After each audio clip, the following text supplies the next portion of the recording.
Kita akan melakukan responsi kedua. Tema kita hari ini adalah tentang penyajian data.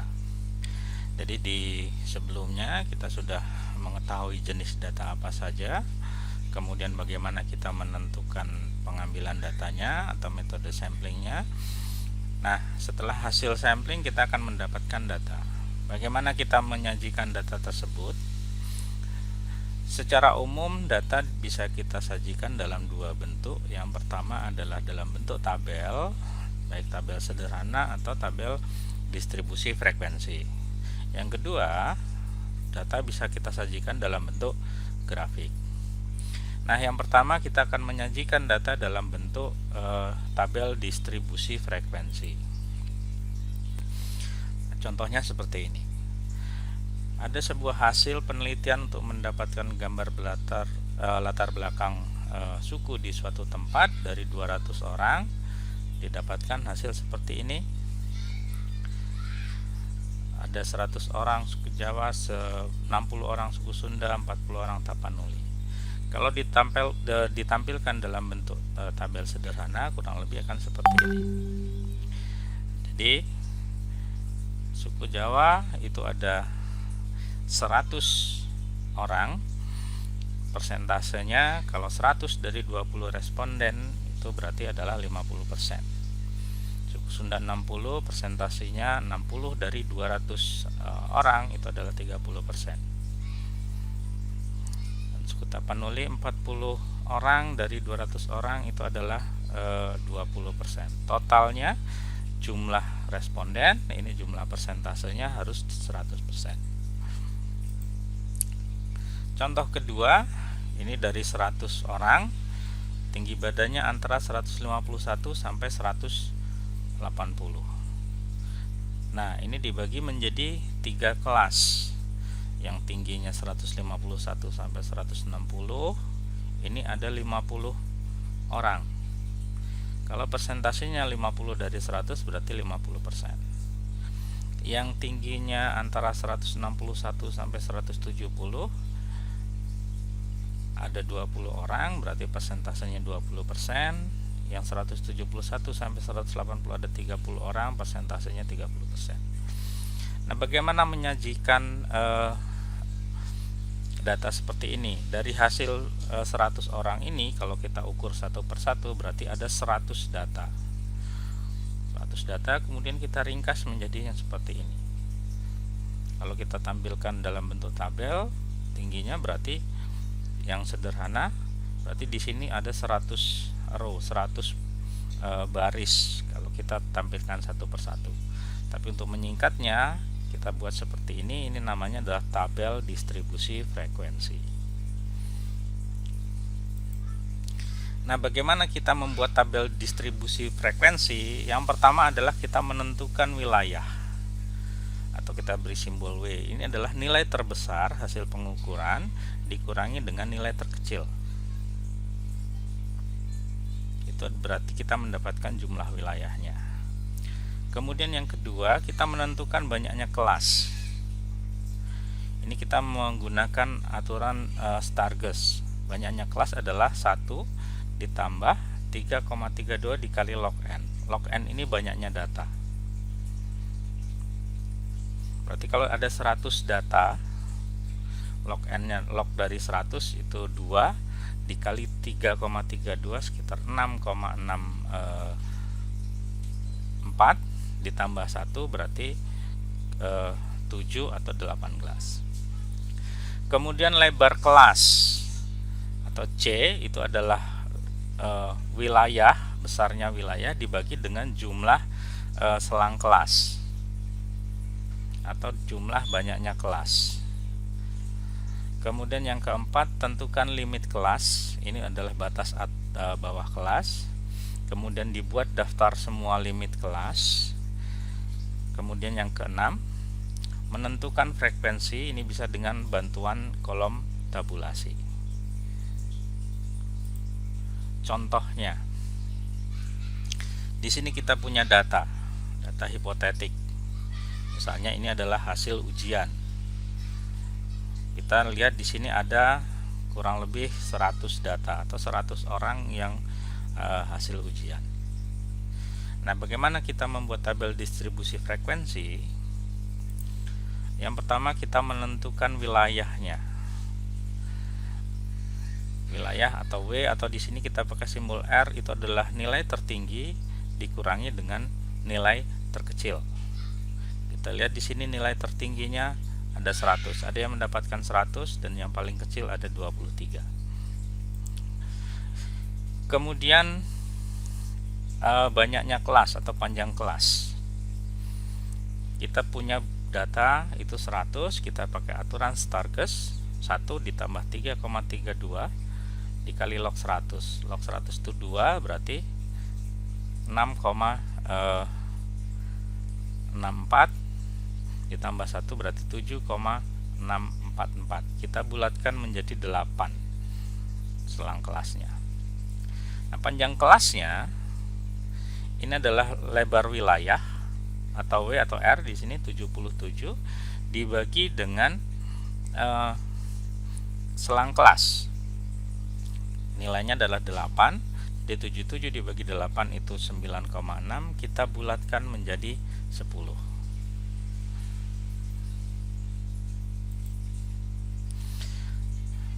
Langkah selanjutnya adalah menentukan kelas, yaitu menentukan limit bawah kelas. Di sini nomor 4, limit bawah kelas. Nah, kita tentukan kenapa 21, kenapa tidak dari 23. Kita bisa buat misalnya dari kelas tertinggi 100, kita mulai dari paling tinggi 100. Kemudian di sini selang kelasnya adalah 10. Hasil perhitungan di sini panjang kelas atau selang kelas itu 10. Jadi dari 100 untuk 10-nya kita hitung 100, 99, 98, 97 dan seterusnya sebanyak 10, berarti dimulai dari 91. Kemudian di atasnya berarti kita mulai dari 90. 90 banyaknya kelas itu adalah 10 atau selang kelasnya, maka nilainya adalah 81 dan seterusnya. Maka di sini dari mulai 30. Kalau kita buat panjang kelasnya adalah 10, maka mulainya dari 21 bukan dari 23. Lalu berapa banyaknya frekuensi? Kita hitung. Berapa banyak nilai dari 21 sampai ke 30? Kita cari di sini nilai 21 sampai 30 ada 23, karena tidak ada nilai yang lain, maka banyaknya atau frekuensinya adalah 1. Nilai 31 sampai nilai 40 ini banyaknya 2. 41 sampai 50 kita hitung ada 8. 51 sampai 60 ada 15 dan seterusnya. Total frekuensi ini, jumlah dari semua ini, banyaknya yang nilai kita temukan harus sama dengan jumlah banyaknya data. Kalau datanya 100 berarti harus 100. Kalau kurang atau lebih berarti ada salah perhitungan. Nah, kalau sudah, maka kita buat distribusi frekuensi kumulatif. Nilai yang kurang dari 21, karena kita pakai limitnya 21, itu tidak ada, 0 gitu. Jadi yang ada tadi kan nilainya 23, yang kurang tidak ada. Kemudian yang kurang dari 30, di sini kurang dari 30 ini hanya 1. Kemudian yang kurang dari 41, di sini ada 3. Kenapa 3? Padahal di sini frekuensinya 2. Karena dia frekuensi kumulatif berarti 1 ditambah 2. Nilai yang kurang dari 41 berarti ada 3. Nilai yang kurang dari 51, kalau kita lihat di sini, nilai yang kurang dari 50 itu 8. Berarti yang kurang dari 51 kita jumlahkan 1 tambah 2 tambah 8. Frekuensi kumulatifnya ada 11. Nilai yang kurang dari 60 ada berapa? Tambahkan dengan jumlah 11 ini. Di sini kita lihat ada 15. 15 tambah 11 berarti dia 26 dan seterusnya. Ini kalau frekuensi kumulatifnya kita pakai kurang dari. Kalau yang kita pakai lebih dari berapa banyak nilai yang lebih dari 21? Berarti semua nilai di sini ada 100. Yang lebih dari 31 ada berapa? Dan seterusnya. Jumlah maksimum, kalau yang lebih dari itu berarti yang paling atas, itu sama dengan jumlah data. Kalau yang kurang dari itu juga sama, yang paling bawah jumlahnya ini harus sama dengan jumlah data. Langkah selanjutnya adalah kita membuat grafik OGIF. Jadi kita buat di sini sumbu X-nya ada kalau kita pakai yang kurang dari atau yang lebih dari, bisa di sini. Yang kurang dari 21 ada berapa? 0. Di sini berarti kita mulai dari 0. Yang kurang dari 31 ada 3, berarti titiknya di sini. Yang kurang dari 41 ada 8, berarti ada di sini, dan seterusnya. Kemudian kita hubungkan. Jadi dari bawah ke atas. Kalau kita acuannya adalah lebih dari,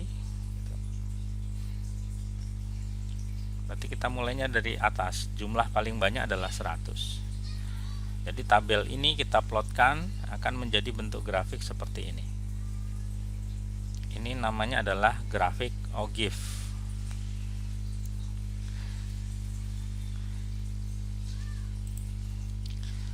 Nah, yang terakhir kita membuat kesimpulan.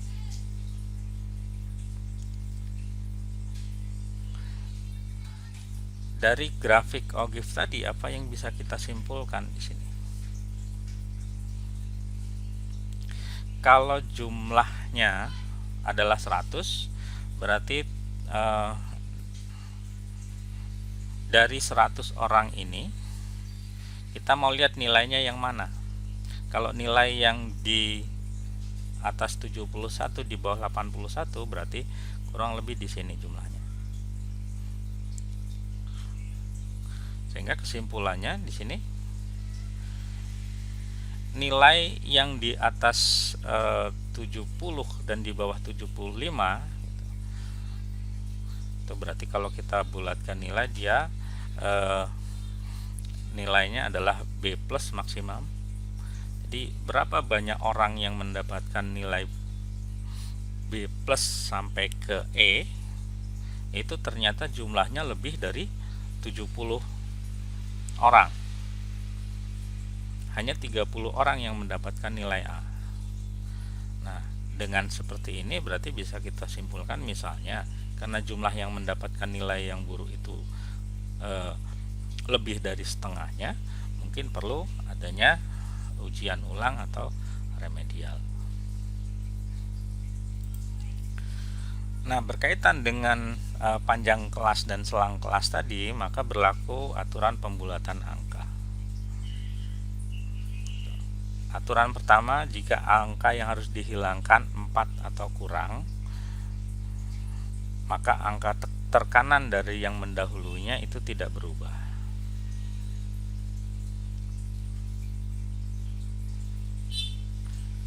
Misalnya di sini contohnya ada nilai uang 59 juta sekian. Jadi karena angka yang dihilangkan kurang dari 4,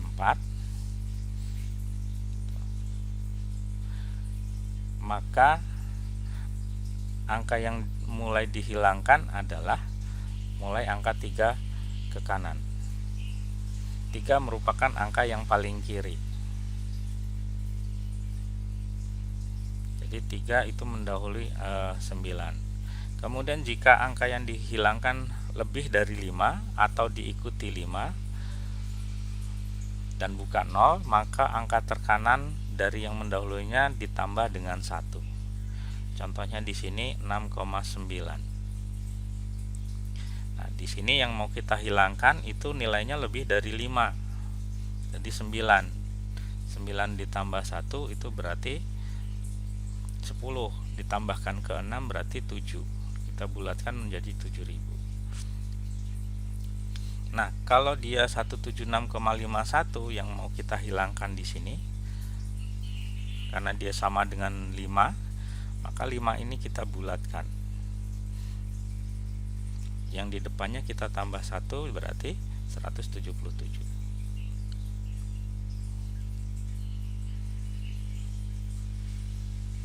Nah, kalau yang ketiga, jika angka terkiri yang harus dihilangkan hanya angka 5 yang diikuti oleh angka 0, maka angka terkanan yang mendahuluinya, jika genap dia tetap, kalau ganjil kita tambah 1. Misalnya di sini dia nilainya genap. Setelah 5 ini ada 0, maka kita bulatkan menjadi 18 saja. Kalau di sini setelah 5 itu ada angka 1, maka kita bulatkan di sini tambah 1. Kenapa di sini kok tidak tambah 1? Karena sebelum angka 5 ini adalah angka 8, angka genap. Walaupun di sini angka genap itu tidak mengikuti aturan ini karena di belakang 5 ini bukan 0 tapi 1. Kalau angkanya ganjil 19,50, 5-nya mau kita hilangkan, maka yang nilai ganjilnya ditambah 1, 19 jadi 20. Nah, contoh yang lain, data dari perhitungan misalnya panjang udang. Ada 50 udang yang diambil, diukur panjangnya, didapatkan data seperti ini. Bagaimana kita membuat tabel distribusinya? Kalau misalnya kita sudah tentukan 5 kelas berdasarkan data yang berkelompok. Jadi ini dibagi menjadi 5. Kita tentukan, berarti banyaknya kelas sudah ditentukan ada 5, kemudian banyaknya selang kelas jadi berapa. Ini caranya dibalik, bukan dari perhitungan wilayah dulu, nilai maksimum dikurang nilai minimum, tapi sudah ditentukan dulu banyaknya kelas berapa. Nah, kalau kelasnya ada 5, berarti di sini 1, 2, 3, 4, 5. Maka nilai limit bawahnya itu mengikuti berdasarkan kelasnya. Batas kelas ini nilai kelas bawah dikurangi setengah, nilai kelas atas ditambah setengah. 10 dikurangi setengah itu 9,5 dan seterusnya. Kemudian titik tengah kelas, jadi antara 7 sampai 9 itu ada berapa? Ada 3 kelas, berarti di tengah-tengahnya adalah 8. Bagaimana kalau jumlahnya genap misalnya 7 sampai 10, berarti ada 4 kelas. Di tengahnya berarti ada angka 9 dan 8, berarti 8 tambah 9 dibagi 2. Itu adalah titik tengah kelas. Kemudian turus, ini adalah alat bantu untuk menghitung frekuensinya. Antara 7 sampai 9 kita hitung di sini 1, kemudian 9, 7 dan 9 berarti ada 2. Kalau pakai turus kita bantu berarti seperti ini, sehingga frekuensinya 2. Frekuensi kumulatifnya adalah frekuensi dikali dengan titik tengah kelas, didapatkan hasil 16. Ini 88, itu 8 dikali 11. Nah, yang kedua, bagaimana kita menyajikan data itu dengan grafik. Yang umum ada 4, ada grafik tipe bar, pie, poligon, dan histogram. Nah, ini yang umum digunakan. Grafik tipe bar atau grafik batang. Ada 2 sumbu, sumbu X dan sumbu Y, menggunakan tanda yang sesuai atau komponen yang sesuai atau elemen yang sesuai. Ini cocok digunakan untuk nominal atau variabel yang masuk dalam kategori nominal. Ada nominal, ordinal, dan seterusnya. Dan dia lebih dari 5 kategori atau bisa juga digunakan variabel ordinal.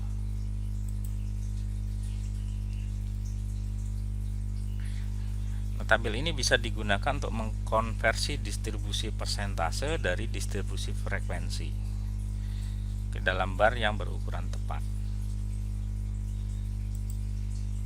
Jadi seperti ini tadi contoh pertama. Kalau berdasarkan misalnya suku, ini keterangannya. Yang pertama ini ada 100 di sini batasnya, yang kedua 60, yang ketiga ada 40. Ini contoh grafik batang atau bar. Kemudian yang kedua adalah grafik pie.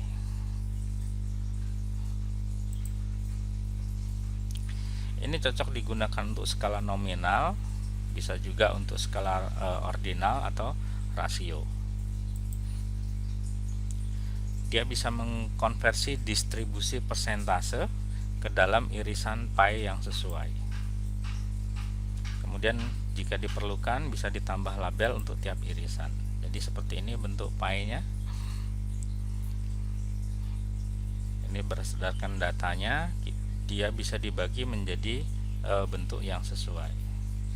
Kalau kita membuatnya manual, ini kita harus tahu untuk 20% itu maka lebar sudutnya berapa. Yang ketiga adalah grafik histogram.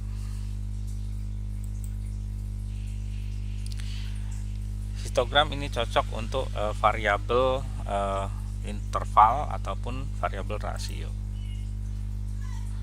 Bentuknya mirip dengan grafik batang, tapi dia tidak sama dengan grafik batang.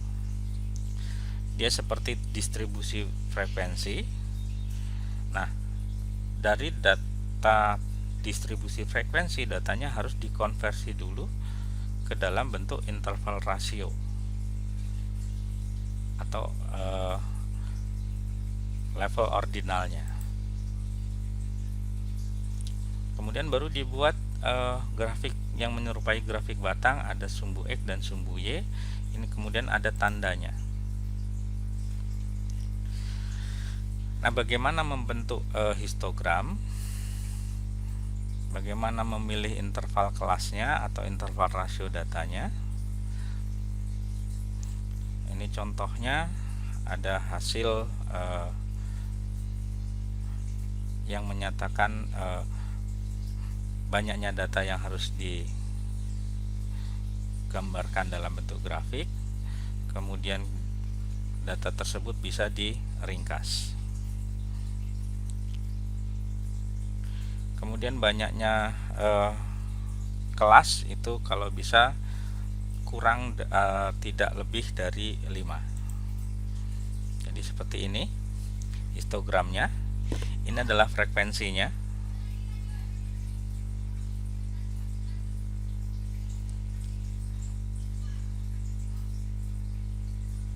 Yang pertama misalnya frekuensinya 2, yang kedua 8, dan seterusnya. Jadi tingginya ini, tinggi dari grafik batang itu berdasarkan frekuensi. Kalau grafik batang biasa bukan berdasarkan frekuensi tapi berdasarkan jumlah. Berapa banyaknya di sini, datanya berapa. Hampir sama sebenarnya frekuensi dengan jumlah, tapi histogram itu lebih sesuai untuk distribusi frekuensi.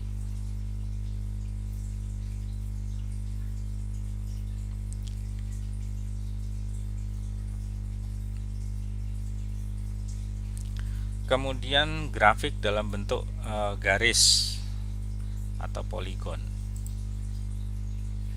Ini bisa dipakai untuk skala interval dan rasio. Ini sama dengan histogram, tapi bentuknya adalah garis. Jadi bar yang digunakan atau batang yang digunakan itu diganti dengan titik, kemudian titik itu kemudian dihubungkan dengan garis. Nah, biasanya kalau grafik garis ini, kalau datanya memiliki kecenderungan berdasarkan waktu atau grafik time series, berdasarkan misalnya jam, hari, bulan, dan seterusnya. Jumlah dari atau kecenderungan berapa banyaknya data dari waktu ke waktu. Nah, di sini bentuknya, jadi yang tadi bar tadi di sini misalnya 2 itu diganti dengan titik. Di sini juga diganti dengan titik, titik-titik bukan grafik batang. Nah, dari titik-titik ini kita hubungkan menjadi garis atau poligon. Nah, proses pembuatan itu saat ini kita lebih mudah karena ada alat bantu perangkat lunak atau software yang umum digunakan ini adalah Microsoft Excel. Nah, tetapi kalau kita menggunakan Microsoft Excel ini ada beberapa yang